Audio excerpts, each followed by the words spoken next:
Before installing your new Mnpctech Fluance Turntable Isolation feet, you need to remove your platter and then fasten down the tone arm.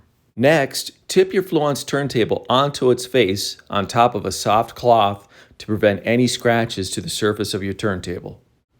Hold the turntable body with one hand as you remove the 3 factory feet with the other hand. Simply unscrew the factory feet with one hand. No tools are needed to install Mnpctech's Fluance Turntable Isolation feet. You can see here just by the size that Mnpctech's Fluance Turntable feet are much better for isolating vibrations than the factory feet from Fluance. All you have to do is just screw in your new isolation feet for your Fluance turntable.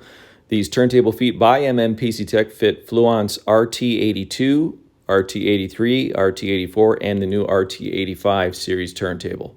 Again, these feet are big, so they're going to raise the height of your Fluance turntable by 2 inches and 3/8. To order a set of these feet, you'll find our store link in the video description below, and thank you for watching.